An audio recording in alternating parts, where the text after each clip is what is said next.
warahmatullahi wabarakatuh. Selamat datang di podcast Media Enam Liko, madrasah elegan, dinamis, inovatif, dan agamais. Bersama saya, Era Putri.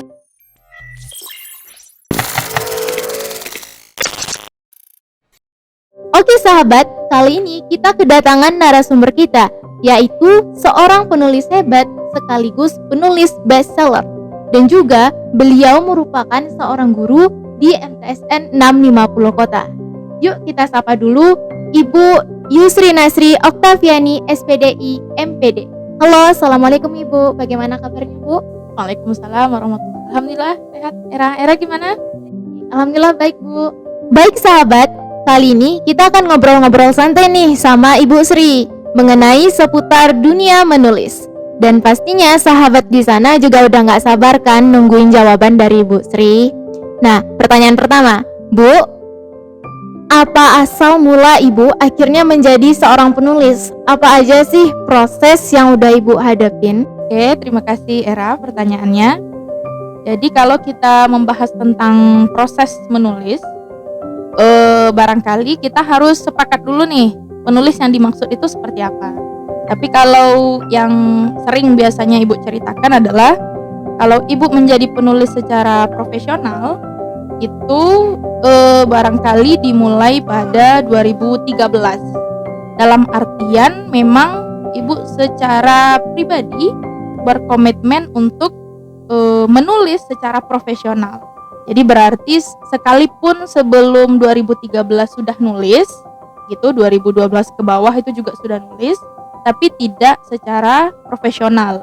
Artinya tidak dengan serius, tidak digarap dengan sungguh-sungguh, dan juga tidak ditekuni sebagai sebuah profesi gitu.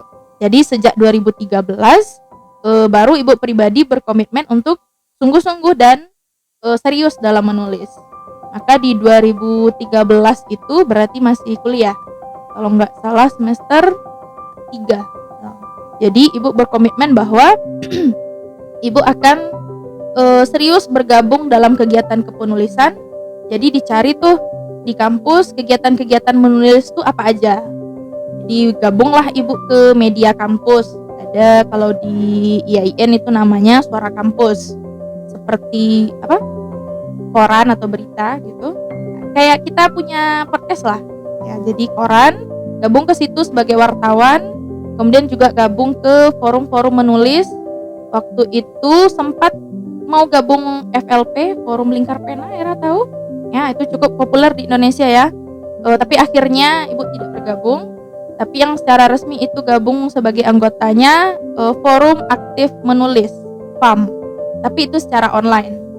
Kemudian yang secara offline-nya Ibu gabung namanya Rumah Kayu Indonesia. Itu pusatnya di Padang. Nah, jadi Ibu gabung komunitas, itu selalu Ibu katakan 2013 sebagai titik awal Ibu sebagai penulis profesional. Jadi ikut kegiatan, kemudian nulis untuk koran-koran, puisi, cerpen, ikut diskusi, ikut kegiatan sastra, ikut temu sastrawan dan macam-macam. Baru dari sana. Tapi emang pada tahun 2013 itu Ibu sudah menghasilkan karya? Kalau dalam bentuk buku maksud Era belum. Nah, cuman jadi kalau di 2012 dan 2011 itu Ibu sudah nulis untuk koran. Ya, sudah nulis untuk koran. Cuman nulis habis itu selesai gitu. Jadi ya masih seperti main-main lah. Jadi 2013 baru dengan komitmen gabung ke anggotaan forum, karena kalau kita gabung organisasi kita punya kewajiban kan, kita harus ikut kegiatannya, kita masuk anggota, kita masuk pengurus dan lain-lain gitu. Jadi sejak 2013 baru Ibu mulai garap kalau mau nulis cerpen ya serius gitu. Dikirim ke koran, biasanya yang terbit itu Padang Express, Singgalang sama Rakyat Sumbar. Kemudian puisi juga. Baru nanti di 2014 buku pertama itu terbit, yaitu ini buku puisi Kau Bertanya Mengapa Aku Bergincung. Ini isinya kumpulan puisi dari seluruh puisi-puisi yang Ibu tulis dan juga puisi-puisi yang sempat terbit di koran-koran. Jadi ini buku pertama gitu. Jadi itu kenapa Ibu tanyakan dulu penulis yang dimaksud itu apakah penulis yang menghasilkan buku. Kalau menghasilkan buku berarti sejak 2014. Tapi kalau menulis secara serius, profesional, dan kita dibayar dengan itu berarti udah sejak 2013 gitu. Ya itu barangkali segelintir tentang proses awal ibu menulis Era. Oke, namun Era sebelum 2013 ya ibu juga udah nulis. Nah, jadi jangan berpikir bahwa berarti 2013 sampai sekarang dong, bukan. Ya. Jadi itu kan yang tadi secara profesionalnya. Di 2012, 2011 ibu udah nulis. Ketika masih usia MA, di kelas 10, 11, 12 itu juga udah nulis walaupun seadanya ibu. Juga waktu seusia Era ketika MTS itu juga nulis. Jadi kalau zaman ibu sekolah kita punya masing-masing itu punya binder. Era tahu binder ya? Ya, jadi yang ada kertas-kertasnya itu biasanya dicoret-coret hari ini. Nah, itu ditinggal di kelas. Nah, itu teman akan ngelihat gitu, apa yang ditulis kemarin sih dia baca. Nanti ibu tulis lagi hari ini, besok mereka lihat lagi gitu. Jadi seperti itu terus. Jadi hanya sebatas hobi, coret-coret dan ditunggu oleh teman-teman. SD juga gitu. SD ibu sudah nulis puisi, cuman ya seadanya, hanya untuk seperlunya aja. Jadi tidak diasah, tidak dilatih, tidak dibimbing, dan tidak tahu mau diarahkan kemana gitu. Jadi hanya sebatas itu. Walaupun seperti itu kita jadi tahu kan kalau kita itu udah punya minat untuk menulis. Nah, baru nanti di 2013 ibu menggarap itu dengan serius karena udah ketemu teman-teman atau organisasi yang bisa support kita gitu. Jadi menulis itu yang benar-benar dari ibu sendiri atau ada motivasi dari luar yang bikin ibu tuh pengen banget jadi seorang penulis gitu? Oke, jadi kalau ketika seusia Era nih, Era mungkin udah bisa berpikir Era pengen jadi ini, pengen jadi itu. Ibu ketika itu malah nggak ada, penulis itu apa aja nggak tahu gitu kan. Cuman yang ibu sendiri bisa sekarang analisa karena udah beranjak dewasa adalah bahwa yang ditanamkan dari ibu kecil, mungkin orang tua ibu pun nggak sadar menanamkan itu. Yang mereka tanamkan adalah habit membaca, kebiasaan membaca. Jadi adalah hal yang lumrah di rumah itu menemukan buku di rumah ibu. Jadi itu hal yang biasa. Sehingga efek dari sering didongengkan orang tua, sering mendengar orang tua baca buku, sering lihat orang tua baca buku, itu membentuk kepribadian ibu juga suka baca gitu. Nah, gara-gara suka baca, otomatis kita bakal niru-niru kan? Ya, baca puisi nih, kita coba-coba juga. Ngelihat cerita komik, kita bakal coba-coba juga. Nah, barangkali dari situ awalnya. Berarti bisa dibilang karena lingkungan di sekitar juga ya? Iya, betul. Kalau ketika ibu kecil, tentu ibu nggak paham itu. Baru sekarang ibu bisa mikir, oh, berarti gara-gara itu ya. Nah, jadi karena kebiasaan membaca atau suka pada buku itu udah dibentuk dari kecil, akhirnya nulis-nulis sekadar coret-coret, sekadar ocehan-ocehan, berlanjut. Nah, itulah yang ibu tuai atau ibu panen ketika usia jadi mahasiswa. Itu barangkali Era. Jadi memang dari sebelum-sebelumnya udah ada. Dalam proses menulis itu tentunya ada kayak halangan-halangannya atau mungkin yang gangguan-gangguan gitu, Bu. Seperti Era sendiri nih, kurangnya Era tuh yang paling sering itu tidak konsisten. Nah, untuk menghindari hal itu tuh gimana sih, Bu? Mungkin Ibu pernah nggak dulu mengalami hal itu? Oke. Jadi kalau kita bahas kesulitan itu kan ada yang dari luar, ada yang dari dalam. Kalau yang kesulitan yang kita hadapi dari luar itu biasanya kesulitan yang datang dari orang lain, respon orang lain, dukungan orang lain atau enggak. Dan itu ibu menghadapi kesemuanya. Ibu menghadapi kesulitan dari luar juga dari dalam. Jadi ketika awal nulis, orang tua kita kan nggak paham dengan dunia menulis itu, dan ibu nggak dapat support dari keluarga. Karena bagi mereka aktivitas menulis ibu itu terkesan mengganggu gitu.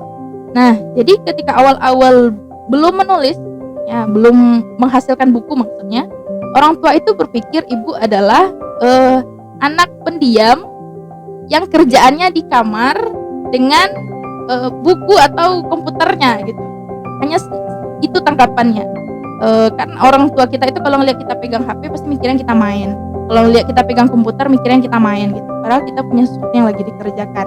Itu satu. Jadi yang harus ibu hadapi di luar diri ibu adalah pertama keluarga.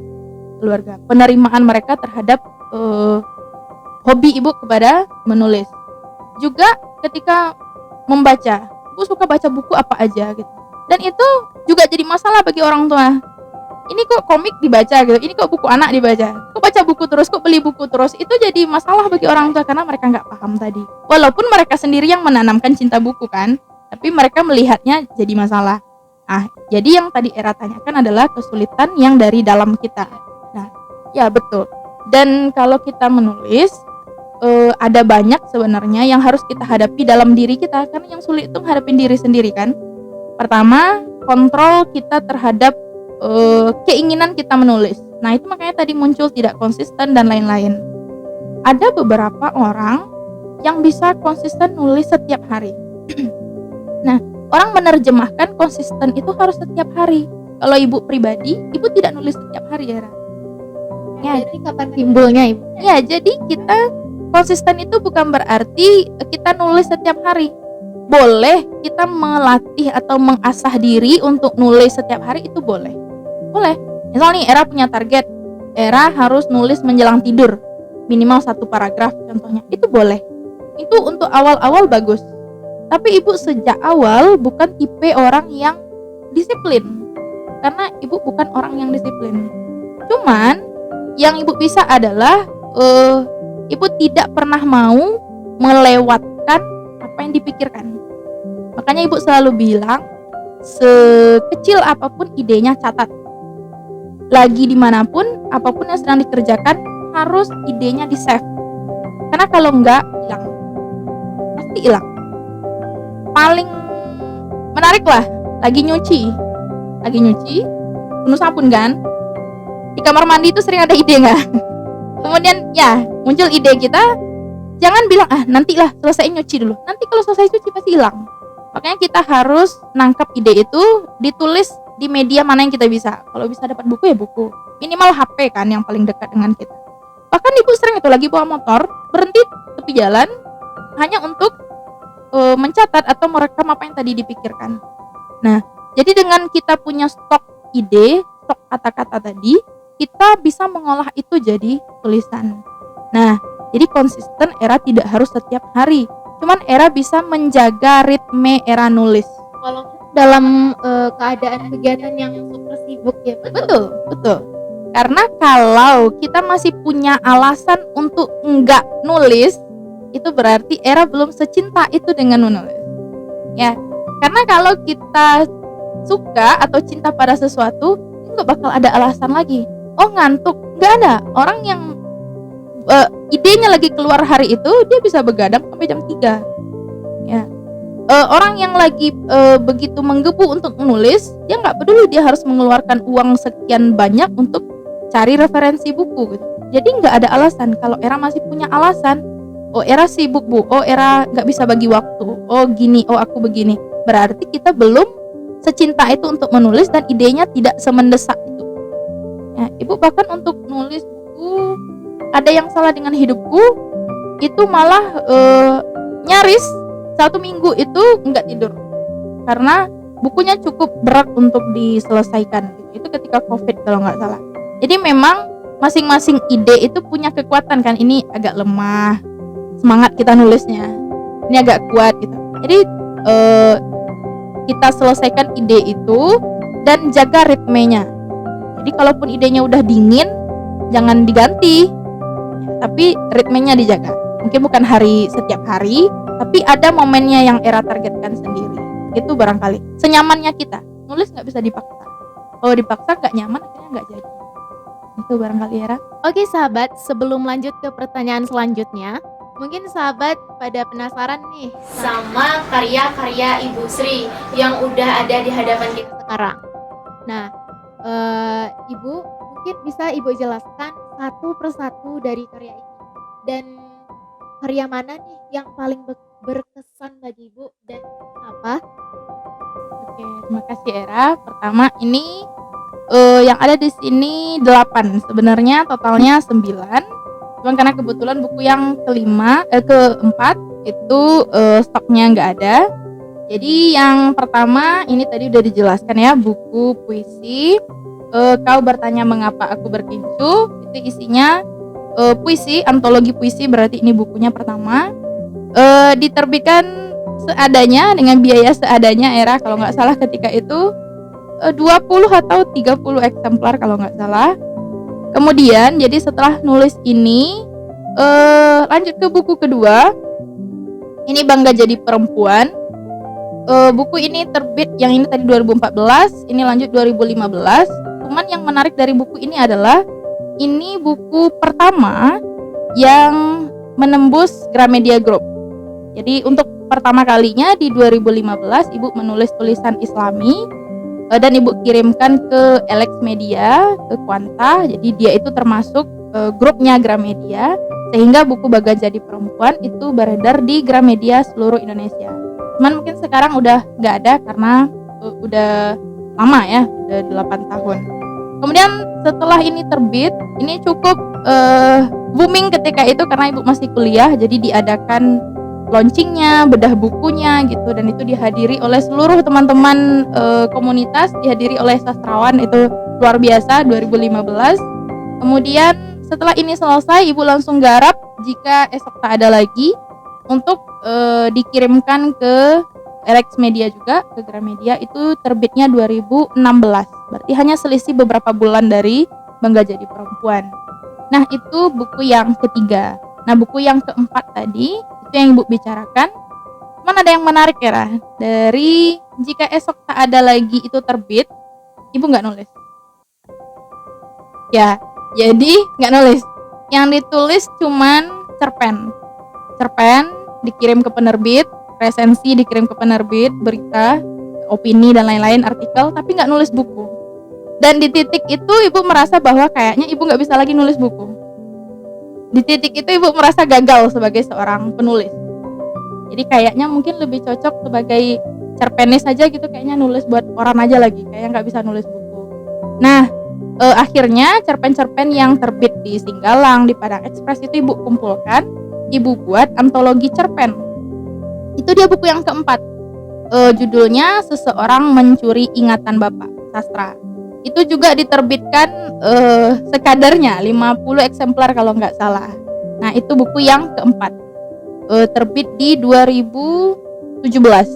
Dan itu Ibu nggak ada nulis buku lagi sama sekali. Nah tapi itu terbit 2017 awal kalau nggak salah Februari 2017 hingga Alasan Ibu nggak nulis lagi waktu itu kenapa Bu? nggak tahu, kayaknya di 2018 itu hidup Ibu chaos gitu, kayak terjadi hal-hal yang masalah bertubi-tubi karena ketika itu Ibu sudah lulus ngabdi ke pesantren. Jadi di situ lagi ada masalah internal, masalah Ibu dengan sesama pengajar, kemudian dengan siswa, pokoknya chaos. Sehingga di fase itu Ibu mikir kayaknya udah nggak bisa nulis gitu, kayaknya udah sampai di titik dead, kayaknya tamat gitu ya. Cuman hal yang paling menarik kalau kita nulis adalah kita punya masalah hidup, sehingga kita punya materi untuk ditulis. Kalau kita hidupnya baik-baik aja mau nulis apa? Jadi ketika kita punya kecemasan, ketakutan, kesedihan, rasa sakit, kehilangan, konflik, kita punya materi untuk ditulis. Nah betul. Jadi di 2017-2018 konfliknya banyak, diuraikan, dan Ibu menuliskan perasaan Ibu sendiri. Apa yang Ibu rasakan, Ibu mau menyampaikan apa sih ke diri Ibu. It's okay kalau orang lain begini ke kamu, it's okay kalau hak kamu diambil. Akhirnya tulisan-tulisan itu yang sederhana itu, yang lebih mirip curhatan daripada buku, itulah yang menjadi naskah Tenanglah Ada Allah. Iya. Dan kalau Eran tadi nanya mana buku yang paling berkesan bagi Ibu, itu adalah buku Tenanglah Ada Allah. Kenapa? Karena di balik buku itu luar biasa masalah yang harus Ibu hadapi. Dan itu yang dihadapi itu manusia gitu. Ketika ditulis, dan memang Ibu memberikan segenap perasaan dan diri Ibu ke dalam buku Tenanglah Ada Allah. kalau barangkali teman-teman baca, itu bukunya cengeng. Dan ternyata ketika itu dilempar ke pasar, ketika diterbitkan dan beredar di Gramedia, itu terbitnya Mei 2019. Ibu baru sampai di 50 kota. Jadi baru sampai di daerah baru buku ini terbit.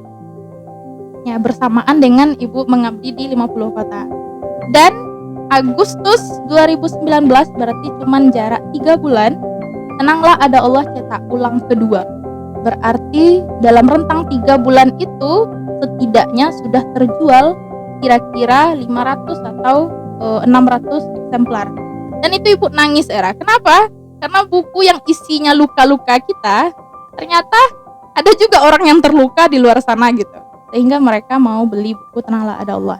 Hingga hari ini Tenanglah Ada Allah itu sudah terjual lebih dari 7.000 eksemplar dan sudah dicetak sebanyak di 7 kali. Jadi 1 kali cetak itu 1.500. Jadi kalau kita kali 7 udah sekitar 10.000 yang beredar, tapi yang dilaporkan terjualnya ke ibu sekitar 7.000-an. Nah, jadi itu barangkali menjawab mana buku ibu yang paling berkesan. Setelah Tenanglah Ada Allah itu COVID 2020. Nah, ketika ibu mulai ngajar di sini, mulai jadi PNS, ujian terberatnya adalah ibu nggak bisa nulis karena sibuk. Seperti alasan Era tadi, ibu nggak bisa nulis karena sibuk. Kenapa? Karena sebelumnya kalau ibu ngajar di pesantren, waktunya fleksibel kan. Ibu punya waktu untuk diri ibu sendiri di asrama. Tapi ketika kita ngajar di sekolah kan kita full dari pagi sampai sore. Dan sore itu ibu udah kecapean, ibu nggak bisa nulis lagi. Nah, itu ibu berpikir kayaknya karir ibu sebagai nulis kayaknya udah Tenanglah Ada Allah aja lah kayaknya. Nggak bisa nulis lagi. Alasannya sibuk. Kalau yang tadi alasannya masalah, so ini alasannya sibuk. COVID memberi peluang untuk ibu nulis karena nggak ngapa-ngapain kan. Kita belajar online, ibu ngajar online, ibu bikin materinya online. Jadi ibu punya waktu untuk di rumah. Nah, baru ketika itu ibu nulis ada yang salah dengan hidupku. Jadi semua yang ibu tulis ini Era, semuanya masalah ibu semua. Jadi berawal dari masalah ibu, akhirnya yang menjadi obat dari masalah orang Iya. juga. Iya, betul. Jadi ada yang salah dengan hidupku, itu ada orang yang nanya, kok judulnya gitu, emangnya hidup Yusrina bermasalah gitu? Iya, karena ibu datang ke sini sebagai PNS gitu dengan kehidupan mapan, dengan gaji bagus, tapi ibu seperti kehilangan diri ibu yang sebelumnya. Nah, karena dengan rutinitas baru. Makanya ada yang salah itu mengupas tentang pertanyaan-pertanyaan ibu, kok hidup begini gitu. Nah, itu sebenarnya. Jadi selama COVID itu 2020, ibu nulis 3 naskah. Pertama ada yang salah dengan hidupku di 2020. Kemudian dilanjutkan dengan tak apa untuk tak baik-baik saja, itu juga 2020. Dan bodoh amat apa kata orang itu juga ditulis di 2020. Jadi COVID itu membuat ibu yang sebelumnya berpikir ibu nggak bisa lagi nulis karena sibuk, tapi COVID memberi manfaat, ibu bisa nulis 3 naskah sekalipun hanya dalam kurun waktu 8 bulan, nggak sampai 1 tahun, 8 bulan. Nah, jadi yang terbit pertama di 2021 itu ada yang salah dengan hidupku. Sekarang ada yang salah dengan hidupku itu sudah cetak ulang kedua, Era. Kemudian disusul tak apa untuk tak baik-baik saja itu diterima di Gramedia Pustaka Utama, penerbit yang sebenarnya cukup bergengsi di Gramedia Group. Cuman karena COVID mereka tidak cetak nasional, jadi cuman e-booknya Era, jadi cuman e-book sehingga edisi cetaknya cuman terbatas. Kalau sekarang nggak beredar lagi karena naskahnya udah dicabut.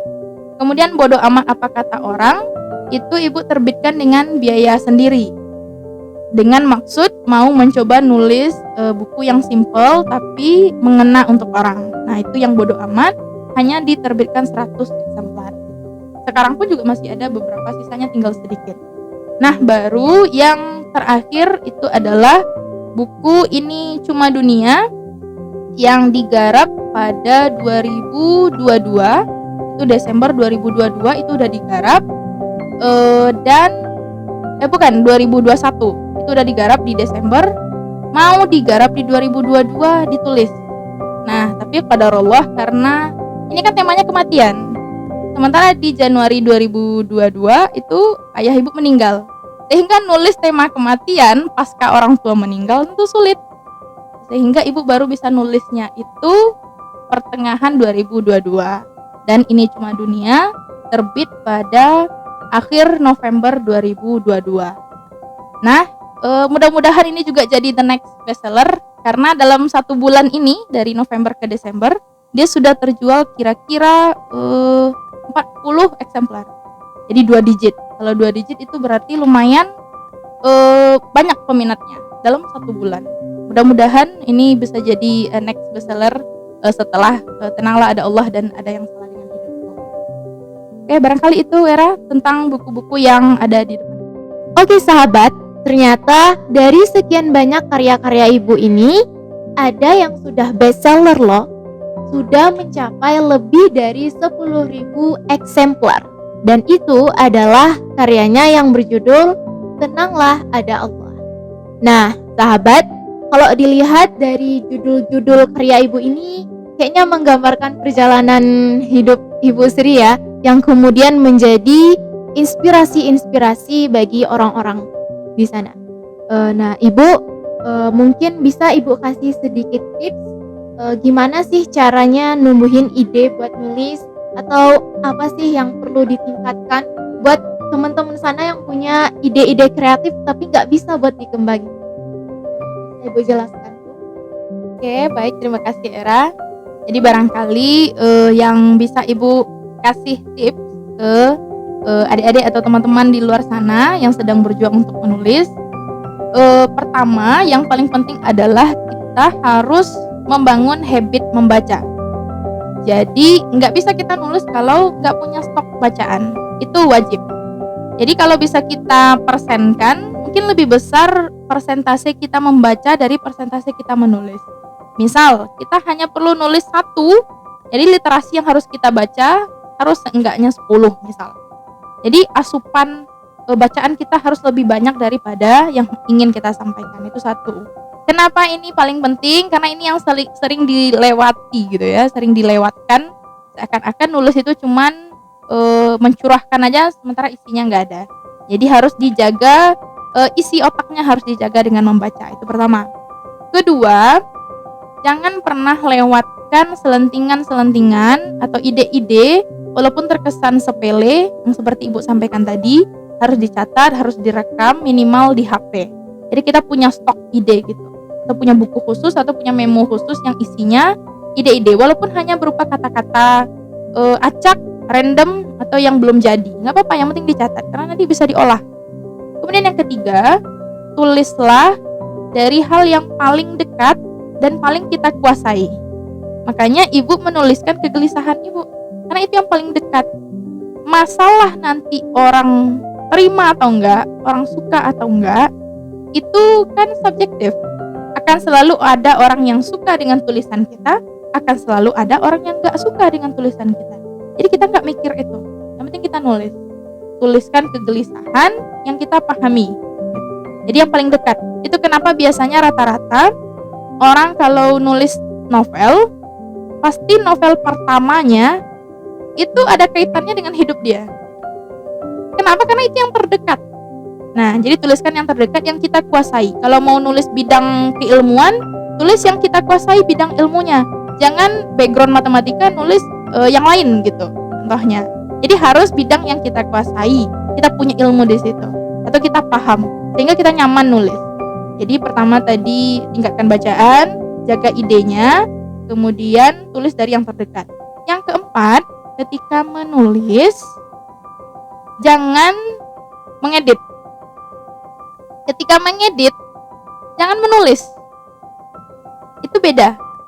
Contoh nih, kita disuruh sama guru bikin karangan. Coba bikin karangan apa hal berkesan yang terjadi kemarin. Contohnya, bikin 1 paragraf. Sering kan kita disuruh di kelas gitu, kita tulis nih. Baru nulis 1 kalimat, kemarin aku ditabrak motor. Kejadiannya terjadi di Simpang Piladang contohnya. Terus kita baca 2 kalimat itu. Kayaknya nggak cocok lah, kemarin aku ditabrak motor. Kayaknya gantilah, jangan ditabrak, kan aku nggak ditabrak, diserempet. Ganti, coret. kemarin aku diserempet motor. Kejadiannya di Simpang Piladang. Kayaknya nggak bagus, ganti. Kejadiannya di Simpang Batu Sangkar gitu. Akhirnya baru 2 kalimat, gantinya udah 3 kali. Itu namanya mengedit. Jadi kalau kita lagi nulis aja.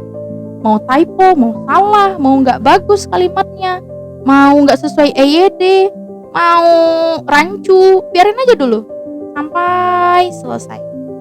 Misal yang Era anggap selesai itu baru 3 halaman, selesai 1 materi misalkan. Ya udah, biarkan.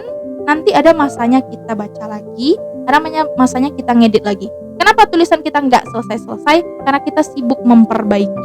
Jadi tadi tingkatkan bacaan, catat idenya, kemudian mulai dari yang terdekat dari diri sendiri. Ketika menulis, jangan mengedit, tulis aja. Itu disebut kalau di kalangan itu penulis disebut dengan rumus labrak. Kayak kita ngelabrak orang gimana? Tulis aja gitu. Nanti baru terakhir tahapnya edit sebisa mungkin gitu. Dengan kita membaca, kita jadi tahu EYD yang mana yang benar, penulisan titik itu gimana gitu, gara-gara kita membaca. Nah ini, jadi ini 5 hal penting yang harus selalu diingat kita sebagai penulis, mau pemula mau sudah profesional. Ini 5 ini harus tetap kita jaga gitu. Nah, untuk yang terakhir, barangkali Ibu bisa kasih pesan atau motivasi untuk teman-teman dan anak-anak yang di luar sana sedang menulis. Menulislah bukan karena jadi penulis. Jadi sebenarnya menulis itu adalah keterampilan hidup yang harus dimiliki setiap orang. Kalau enggak, gimana cara kita menuangkan pikiran? Jadi menulislah dari hal paling kecil, paling sepele yang bisa kamu tulis. Cara paling sederhana adalah tulis kata pertama, jadikan kalimat pertama, jadikan paragraf pertama, akan selesai jadi halaman pertama. Nulis itu nggak akan bisa berhenti sampai dia selesai. Coba, kalau lagi buntu, coba tulis 1 kata aja. Hujan. Pasti akan jadi kalimat. Hujan sore ini romantis sekali gitu ya. Kemudian lanjutkan, baru 1 kalimat, lanjutkan. Jadi mulailah dari kata pertama, jadi kalimat pertama, jadi paragraf pertama, jadi halaman pertama, akan jadi bab pertama. Oke, dan ingatlah ketika kita menulis, saat tulisan kita dibaca oleh orang di luar sana, ingatlah bahwa akan ada seseorang yang merasa bahwa kita menuliskan itu untuk dirinya. Dan dia akan berkata, terima kasih sudah menuliskan ini. Dan itu Era luar biasa rasanya, dan itu adalah pencapaian paling tinggi seorang penulis. Oke, barangkali itu dari Ibu Era. Terima kasih. Oke, terima kasih Ibu. Baik sahabat-sahabat semuanya, dari panjang lebar kita bercerita tadi, panjang lebar kita ngobrol tadi, intinya adalah ketika kita punya ide, ketika kita punya inspirasi itu mulai dari sekarang, ditulis dari sekarang. Dan mungkin jadi seorang penulis itu susah-susah gampang ya, karena kita tuh butuh niatnya yang kuat, konsistennya, dan pengalamannya apalagi, dan itu luar biasa sekali Ibu. Baik sahabat media Anamiko, mungkin sampai di sini dulu berbincang-bincang kita kali ini.